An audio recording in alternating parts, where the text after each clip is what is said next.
Assalomu alaykum. Jahonda sodir bo'layotgan voqealar haqida odatdagidek kundalik xabarnomamizda. Amerika Qo'shma Shtatlari prezidenti Donald Trump Grenlandiyani egallab olish uchun bosim vositasi sifatida bojlar joriy etish haqidagi tahdidlardan kutilmaganda ortga chekindi. U kuch ishlatishni rad etib, Daniyaga qarashli bu hudud borasidagi mojaroni yakunlash uchun kelishuv yaqin ekanini bildirdi. Bu bayonot 21 yanvar kuni Shveysariyada NATO bosh kotibi Mark Rutte bilan uchrashuvdan keyin yangradi. Trumpning so'zlariga ko'ra, bu kelishuv Oltin gumbaz raketaga qarshi mudofaa tizimini yaratish istagi va muhim foydali qazilmalarga kirish imkonini qondiradi. Shu bilan birga Arktikadagi Rossiya va Xitoy ambitsiyalarini to'sib qo'yadi. Bu hammani xursand qiladigan uzoq muddatli kelishuv. Bu eng oxirgi, eng uzoq muddatli kelishuv. U barcha tomonlar uchun foydali pozitsiyani ta'minlaydi, ayniqsa xavfsizlik va foydali qazilmalar masalasida. Bu abadiy kelishuv, dedi Trump jurnalistlarga. Trumpning hududga to'liq egalik qilish haqidagi talablarini qanday kelishuv qondirishi mumkinligi noma'lum. Grenlandiya aholisi va yetakchilari bu hudud sotilmasligini bir necha bor ta'kidlagan. NATO vakilining aytishicha, orol ustidagi muzokaralar Rossiya va Xitoy hech qachon Grenlandiyada mustahkam o'rin egallamasligini ta'minlashga qaratilgan holda davom etadi. Trumpning Grenlandiya haqidagi bayonotlari Davosda asosiy mavzuga aylandi. U o'zini g'arb qadriyatlarining himoyachisi sifatida ko'rsatdi. Bizga jiddiy zaiflashgan emas, balki kuchli ittifoqchilar kerak, dedi Trump. Grenlandiya bo'yicha kuch ishlatish tahdidini chetga surganiga qaramay, Trump Maduro operatsiyasi misolida AQSh harbiy qudrati bilan maqtandi. Daniyani noshukur deb atadi. U hududiy mojaroni muz bo'lagi uchun bildirilgan kichik talab sifatida ko'rsatdi va Grenlandiyani qo'shib olish NATOga hech qanday tahdid solmasligini aytdi. Uning Grenlandiyani Islandiya deya adashtirishlari va boshqa ajabtovur talablardan iborat nutqi Davosda noqulay nigohlar va yengil kulgiga sabab bo'ldi. Biroq aksariyat siyosatchilar sukut saqladi. Trump payshanba kuni Ukraina prezidenti Volodymyr Zelenskiy bilan uchrashadi. Bundan tashqari o'zi tuzgan Tinchlik kengashi tashabbusiga qo'shilayotgan yetakchilarni ham jamlashi kutilmoqda. G'azo Sog'liqni saqlash vazirligi ma'lumotiga ko'ra, 21 yanvar kuni Isroilning G'azoga uyushtirgan hujumlari oqibatida kamida 11 nafar falastinlik, jumladan 2 nafar bola va 3 jurnalist halok bo'ldi. Yana 6 kishi jarohatlangan. Al Jazeera'ning yozishicha, avtomobili nishonga olingan paytda halok bo'lgan fotomuxbirlar Misrning G'azoga yordam ko'rsatish bo'yicha qo'mitasi uchun ishlagan.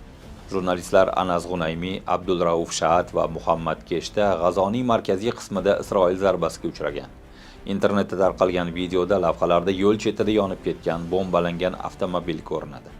G'azo rasmiylariga ko'ra, zarba Isroil nazoratidagi hududdan taxminan 5 kilometr uzoqlikda sodir bo'lgan va Isroil harbiylari mashina Misr qo'mitasiga tegishli ekanini bilgan.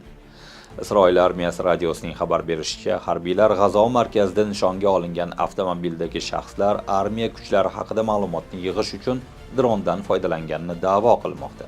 Bundan tashqari Dayr al-Balah, Xon Yunus va Bani Suhayladagi alohida hujumlarda yana 8 kishi halok bo'lgan. Jumladan Isroil askarlari G'azo janubida o'tin terayotgan 13 yoshli bolani o'qqa tutgan. Falastin rasmiylarining aytishicha, Isroil 10-oktyabr kuni kuchga kirgan sulhni bir necha bor buzib, yuzlab odamlarni o'ldirdi.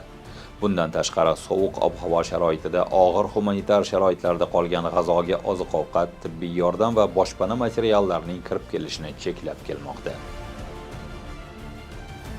21 yanvar kuni ertalab Yangi Zelandiyaning shimoliy sohilidagi mashhur sayyohlik maskani Maunganui tog'idagi lagerda ko'chki sodir bo'ldi.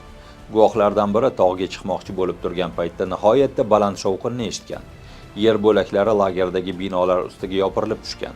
Qutqaruvchilar ko'chki oqibatida bedarak yo'qolganlarni qidirishda davom etmoqda. Kuchli yomg'irlar keng ko'lamli talafot yetkazib, minglab odamlarni elektr ta'minotisiz qoldirgan. Yangi Zelandiyaning butun sharqiy sohil bo'yi hududlarida kuchli yomg'ir yog'ishi oqibatida uylar evakuatsiya qilindi, yo'llar yopildi. Politsiya okrugi qo'mondoni Tim Andersonning aytishicha, bedarak yo'qolganlar soni 10 ga yaqin bo'lishi mumkin.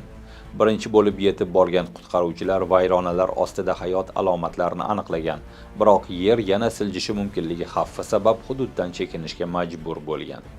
Mahalliy ommaviy axborot vositalarining favqulodda vaziyatlar boshqarmasiga tayanib xabar berishicha, bedarak yo'qolganlar orasida bolalar ham bor va qidiruv-qutqaruv ishlariga yordam berish uchun vertolyotlar jalb qilingan. Mamlakat bo'ylab boshqa hududlarda ham kichik ko'chkilar va suv toshqinlari kuzatilmoqda. Suriya armiyasi chorshanba kuni e'lon qilgan kelishuvning birinchi kunidayoq kurdlar boshchiligidagi SDF kuchlari tomonidan sulh buzildi. Oqibatda Suriyaning 11 nafar askari halok bo'lgan, 25 nafardan ortig'i jarohatlangan. Xususan Suriyaning shimoli-sharqidagi Hasaka viloyatida joylashgan Al-Yarubiya hududida 7 nafar askar, janubdagi tog' yaqinida 2 nafar, Halabning sharqidagi hududda esa yana 2 nafar askar halok bo'lgan.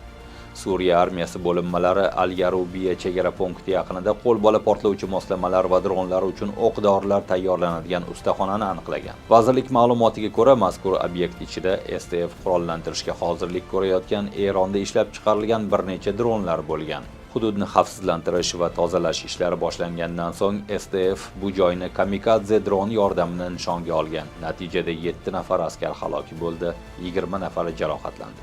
Suriya tomoni bayonotiga ko'ra, kurdlar boshqa hujumlarda artilleriya o'qlari, zirhli texnika va dronlardan foydalangan. Bu hujumlar seshanba kuni Suriya prezident ma'muriyati Hasaka viloyatining kelajagi bo'yicha SDF bilan o'zaro anglashuvga erishgandan keyin sodir bo'lmoqda.